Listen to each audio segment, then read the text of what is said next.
Alright, this will be a direct continuation from episode 1. How's it going, everybody? To those watching. Like I said, direct continuation from episode 1. Episode 1 was all about the assassination of Emperor Uriel Septim, as well as all the sewers and escaping prison. I am anticipating this to mostly be about... I forgot. Before you exit, it'll ask you if you want to edit anything like your race, so it'll ask you if you want to change any of this. Other than that, we're going to go finish exit sewers. I anticipate this is mostly just going to cover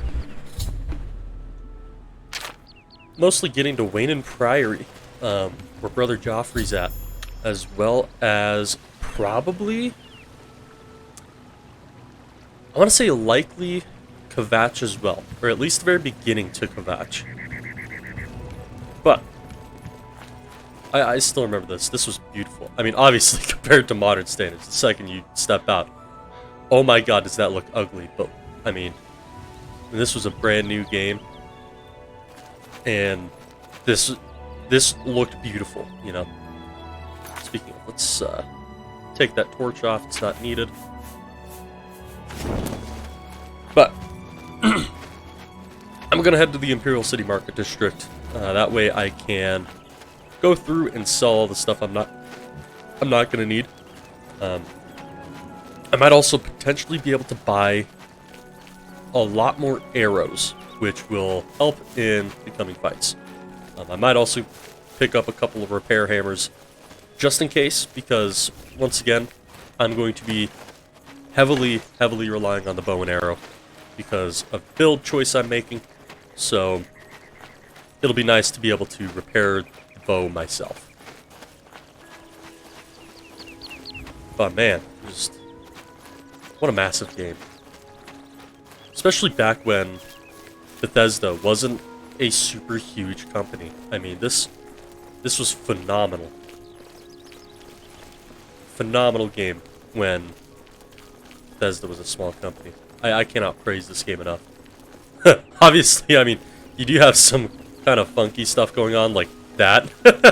That looks a little goofy. But, you know, like, it's got like an old charm to it. Very nostalgic to me.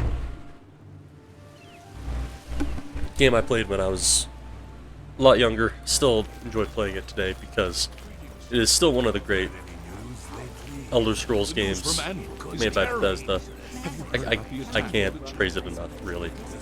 I've already made quite the amount of verbal love to it. You're in Rindir's Staffs, and I'm Rindir. I sell magical staffs. Imagine that. What can I interest you in? This is where that shaman staff comes in handy. Sell it for 97 gold. That's Nice a fair pickup. deal. Thank you. Good day. Exit. Let's see here.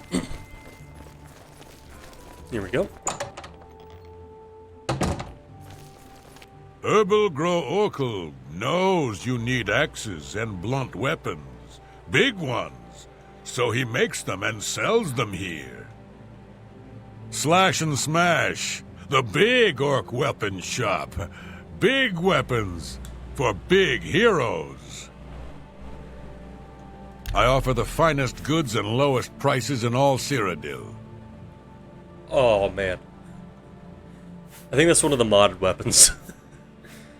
We're gonna wind up buying probably 8. Maybe. Let's see what I can sell first.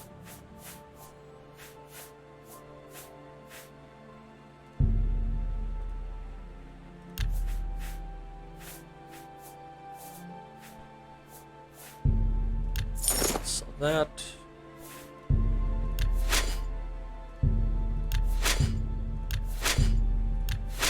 Sell all of that. Sell these. That's a fair... That's a fair deal. Okay. Pick up 5 repair hammers. And we'll see if he's got any more. Ooh, he does have a lot more arrows. Okay. Is it worth picking? I don't know how many I can pick up. Probably go with like 40. Ah, that's easy. There we go. Thank you. Stop talking. Make it quick. Jesus, he's rude. If Okay. it's broken, I can fix it. 7 gold, yeah. There we go. Enough talk. I think I've sold everything that I need to. Yeah, alright. And it's time to begin the journey over to Weynon Priory. Speak. A neat little option that Oblivion gives you right off the rip is actually to fast travel directly to where you need to go. It allows you to fast travel to Coral and Weynon Priory, as well as to places like Skingrad, Kvatch, Anvil. Lets you immediately travel to all the major cities. I remember in Skyrim it didn't allow you to do that. You'd actually have to, you know, walk all the way there or find a carriage to take you, pay a little bit of gold. But it's, you know, I thought it was kind of an interesting choice. I don't think I'm going to use that because with Oblivion and Skyrim, any RPG in general, I don't really... I find the value of fast traveling at very certain times. I don't think it should be used all the time because then you... Citizen? Okay. Then you miss out on a lot of different unique things that could happen, you know? Especially with Bethesda games. Some random occurrences could just pop up out of nowhere when you're just wandering. And it can be kind of funny. Like, out of the blue, I remember in Skyrim there's a chance that some bandit will accost you. Or, like, some random assassin will tell you to hand over all your gold, or he'll cut you like a fish. And you're just decked out in Daedric armor, and he's got, like, an iron dagger. Some really funny but silly stuff happens. I don't really want to miss any of that, so I think it's just going to be a travel straight to Weynon Priory. I don't think I'm going to fast travel there.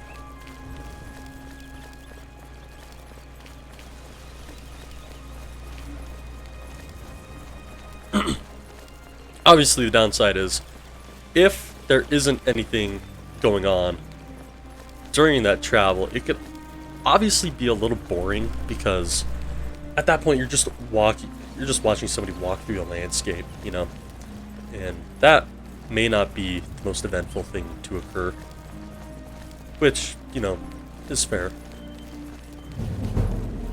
But speaking of, something that people like to do when they create a character in Oblivion, I'm one of those people, is to sit here and jump your way to your destinations.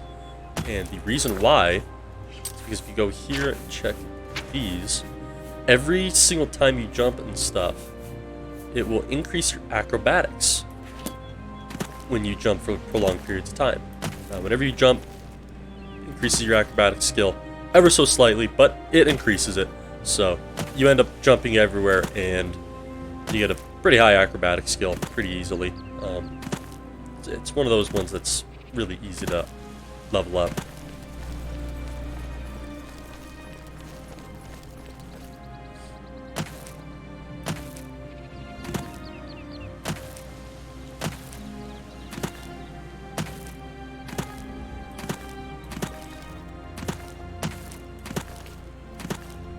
I also noticed, this is very odd world design, really. And the reason why I say that is because you compare this to, like, Skyrim. Skyrim doesn't nearly have as many slopes to it when it comes to the world creation and just traveling the world. Most of the slopes aren't this steep when it comes to traveling the world. In Oblivion, steep road paths like this are like a staple of the game. I mean, you find them everywhere. It's usually like a bandit around here, I thought. Maybe not? Huh. Okay. was kind of hoping there would be, because that would give me a shot to increase my marksman skill a little bit, and really just demonstrate the ability to back strafe in this game, because it's stupid broken. I mean, it's really all you ever need. Back strafe and archery. That's all it takes to beat the game, really. As silly as that sounds. That, or, you know, just find a way to get an enemy to lose you.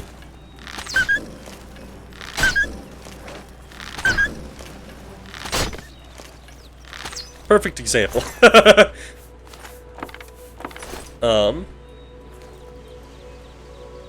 Wolf look a little goofy, oh my god. It's a little odd looking, alright.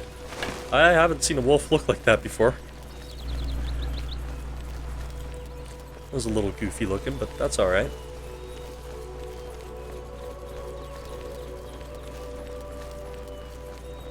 Fort Ash. This is actually a nice place to do a little bit of digging around to find some neat little things hidden. You'll find some dead goblins here as well, which, if you're looking for things to loot, they can drop like rusty iron equipment, which you can sell for a couple gold. Nothing too important when it comes to them, but usually be able to find some food, other small things that might be a little bit more expensive. It's always nice to come across like a random fort and just loot it real quick, see what you can pick up. I've noticed that early on typically doesn't get really good, but it's always worth it. You never know if you could find like a flawless sapphire just laying about and sell it, or like that, a potion. Always nice as well. Okay. Sure. Just a random skeleton arm. Yeah, see, and most of the time goblins also have a lockpick, so if you ever need to get like a lockpick or something, just find some goblins, man.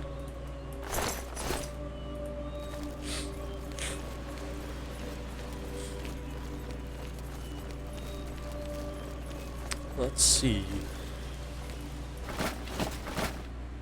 Got some gold. Okay. Got some mead. Nice. I already searched that skeleton. Rusty war axe, not really worth it. Nothing on that side. Ow. But as you can see, that's part of where acrobatics comes in. You'll jump, and the longer you fall, obviously the more damage you take. But with acrobatics, this perfect example of strafing. Yeah, this is going to be a perfect example of strafing backwards and just letting arrows fly, letting this man be a pincushion, watching him just eat arrows all day.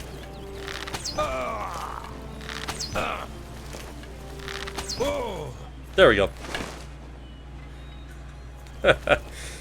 Oh man, look at all those arrows.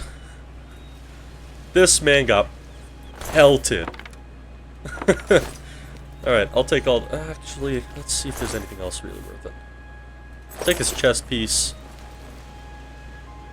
Take the warhammer. That's already a lot of weight, though. That's kind of the thing that also sucks about Oblivion, is weights are very heavy in this game. Like, you'll find a iron warhammer, and it'll weigh like 40 pounds. And it's like, my golly, that is like a quarter of my carry weight. Whereas, you know, you look at like Skyrim, and iron warhammer's like 15. It's like, you know, it's like a quarter of what it weighs in Oblivion. I think that's one of the things that they did get right when it comes to Skyrim. They certainly tuned it down with all the weights of items, which is kind of nice, but it does break at a point, you know, where it's a little ridiculous to carry like a full armory on you and still not be over encumbered. And then you got Oblivion, where this and this, basically, that's most of your carryway right there.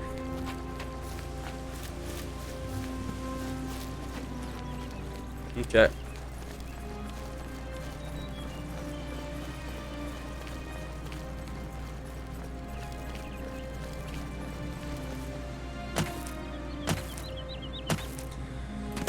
But back to jumping. Let's get a higher acrobat skill. There we go.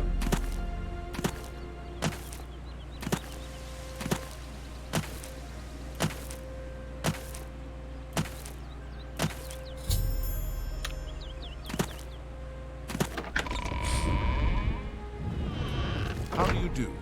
What's going on with you? I saw some mud crabs by the waterways.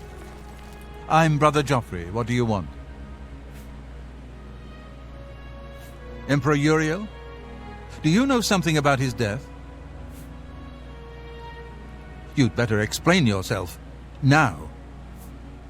You brought me the Amulet of Kings? This cannot be. Let me see it. By the Nine! This is the Amulet of Kings. Who are you? How did you get this? What do you know of the Emperor's death? As unlikely as your story sounds, I believe you. Only the strange destiny of Uriel Septim could have brought you to me carrying the Amulet of Kings. His meaning is unclear to me as well. The Emperor seemed to perceive some threat from the demonic world of Oblivion. The Prince of Destruction, Mehrunes Dagon, is one of the Lords of Oblivion. But the mortal world is protected from the Daedra of Oblivion by magical barriers. I'm not sure. Only the Emperors truly understand the meaning behind the rituals of coronation. The Amulet of Kings is ancient. Saint Alicia herself received it from the gods. It is a holy relic of great power. When an emperor is crowned, he uses the amulet to light the dragon fires at the Temple of the One in the Imperial City. With the emperor dead and no new heir crowned, the dragon fires in the temple will be dark, for the first time in centuries. It may be that the dragon fires protected us from a threat that only the emperor was aware of. I am one of the few who know of his existence. Many years ago I served as captain of Uriel's bodyguards, the Blades. One night Uriel called me into his private chambers. A baby boy lay sleeping in a basket. Uriel told me to deliver him somewhere safe. He never told me anything else about the baby, but I knew it was his son. From time to time he would ask about the child's progress. Now it seems that this illegitimate son is the heir to the Septim throne, if he yet lives. His name is Martin. He serves Akatosh in the chapel in the city of Kvatch, south of here. You must go to Kvatch and find him at once. If the enemy is aware of his existence, as seems likely, he is in terrible danger. And please, let me know if there's anything you need. My resources here are limited, but I will help in any way I can. I keep a few things here in my chest to resupply traveling blades. Help yourself to whatever you need. Nasty creatures. But I hear their meat is rather tasty. Take care. Be seeing you. Take those.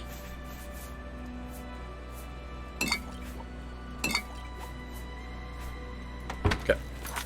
And with all of that, now put the steel bow, drop the rusty iron bow, and our backup will now become the steel claymore for up-close combat. See, I've got a little bit of a weird play style. If I'm not using my bow, I tend to like using two-handed swords instead of a sword and shield, which doesn't really make a lot of sense, but you know what? It's my preference. Let's see here.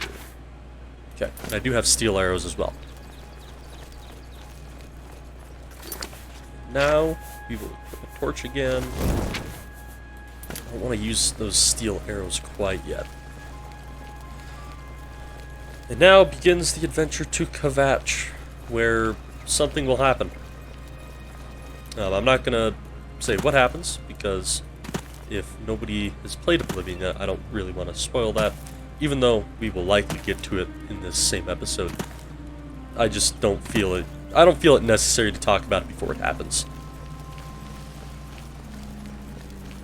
But man, just what a beautiful game this was when it first launched. I mean, it's so vibrant. And then, you know, you take other Bethesda games released around this time into account, you know, especially Fallout 3, which was just so dark. You know, it felt super dreadful whenever you walked by anything. You know, it always felt so dead.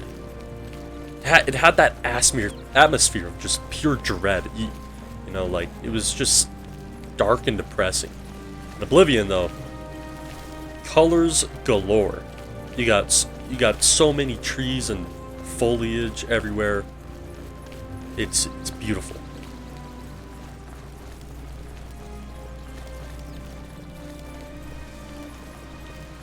Not to say that Oblivion can't be super, like, dreary or anything. It certainly can be kind of dark, but it's usually not as dark as Fallout 3. I don't think most Bethesda games can get that dark through just the atmosphere and coloration.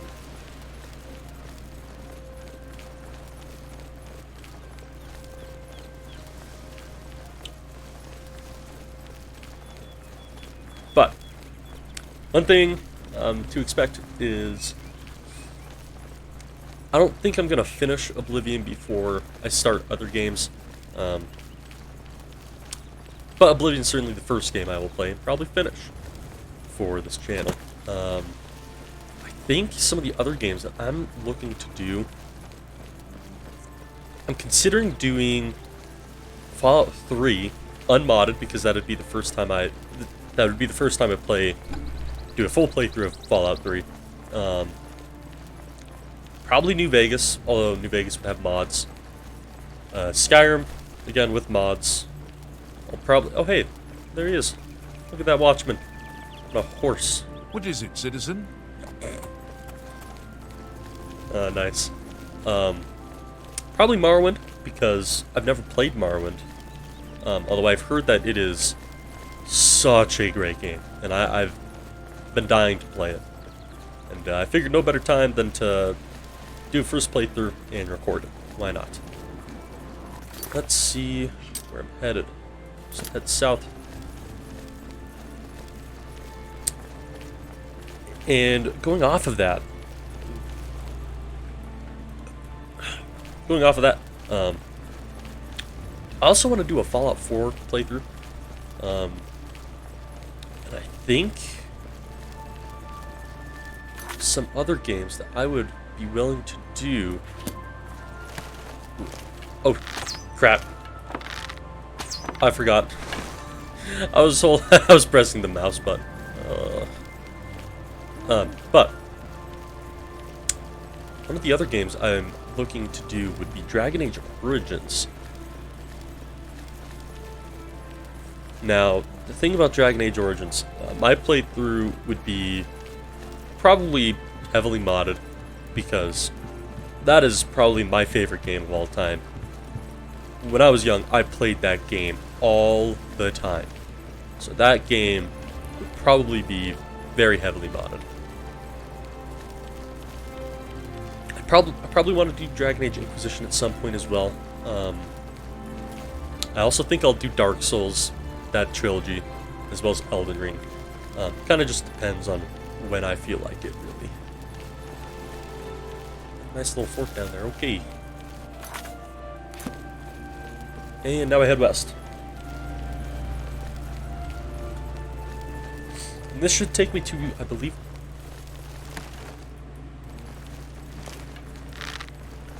Flying Wolf! Oh no! That dog flew. Oh my lord. He flew off of that hill. I think that's probably the funniest part about Bethesda games. Sometimes they make the slopes like so egregious that when an enemy tries to chase you, they just start flying. So it's hilarious. I I will forever love Bethesda games because of the funny stuff like that. I actually can't wait for Starfield. I think that's going to be awesome. Let's see here. But yeah, this path will take me through Skingrad and then to Kvatch, which should be pretty fun. I'm going to try not to get sidetracked and go off and do random adventures. I want to at least get Martin Septim to where I need to take him. That probably won't happen in this episode. This episode will probably end with me getting to Kvatch, I think. Or maybe not. We'll see. I just know it's not going to end with me taking Martin Septim all the way to where I need to take him, which is all the way up in Bruma, or right up here in Sky Ruler Temple, I think it's called. Maybe that's the temple in Skyrim. I think that's the one in Skyrim. There's a deer. Little guy.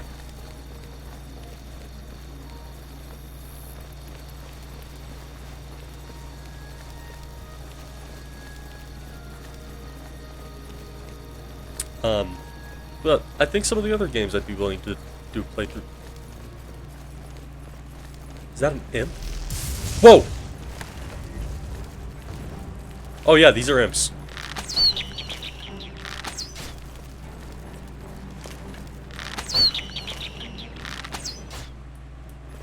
Alright.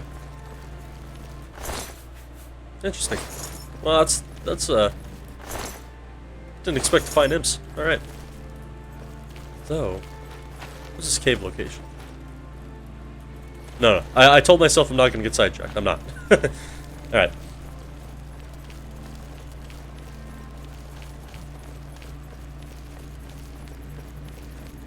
But, yeah, going back to what I was saying, I'd be willing to do Divinity Original Sin 1 and 2. Divinity Original Sin 2, awesome game. I will love that game forever. But you know, any RPG really, like I had said in the previous episode, I'd probably be willing to give it a shot and record it. Oh man, killed that guy in one shot.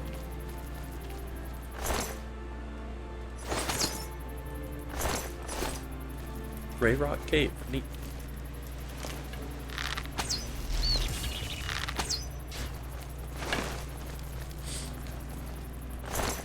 And he gave me my arrows back, too. Neat. It's not like I really need them. I got 171, so I mean...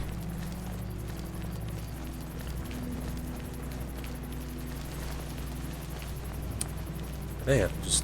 What a beautiful world. Look at that. Like, it's so beautiful at nighttime. It is awesome.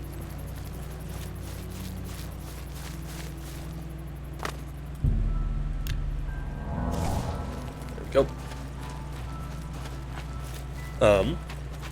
But, you know, I'm also open to do...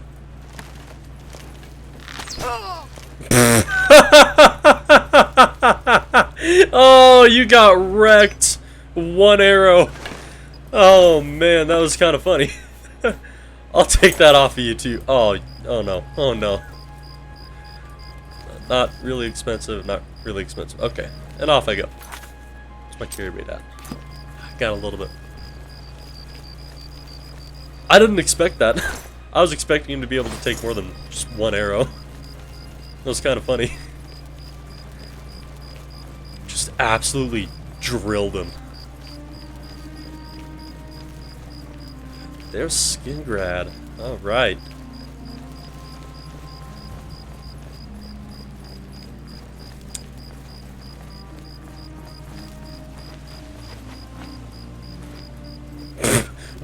What are you doing traveling off the road there, sir?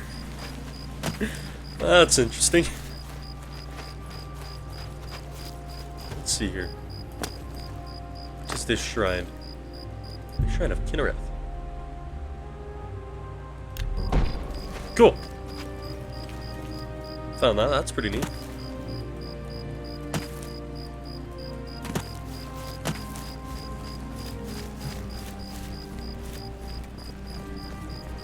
starting to lag. Oh my.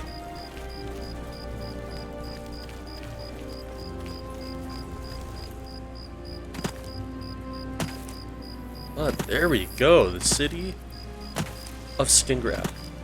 I'm probably not gonna delve super deep into Skingrad right now. It's probably gonna be something I'll have to come back to. Since I am looking to go to Kvatch early. But man, just the cities in this game are beautiful as well. Very, very large cities. Skingrad, Bruma, Coral. Most of the cities are pretty big. Ah, and there is the quest for the DLC, the Shivering Isles. It's a very fun quest line. It's all about Sheol Gorath and the Daedric Lord of Insanity. And it's super crazy. It's a fun mod. Not mod, but fun, very fun DLC. Probably one of the better ones in my opinion for a Bethesda game.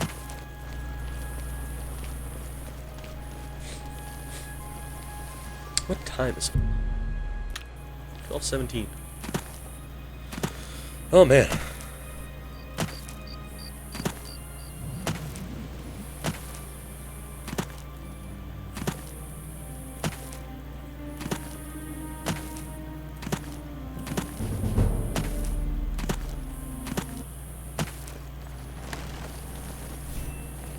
Oh! Oh man. Just came out of nowhere, swinging. But this is, again, perfect example of the power of archery and backstrafing. You're pathetic. Oh, what's the matter? There we go. Apologize if I got super loud there. I just didn't expect him to appear out of nowhere. Alright, cool. I think I missed a couple of shots there. But I got so many arrows, I don't really need to worry about picking up those. The stray shots. Let's see.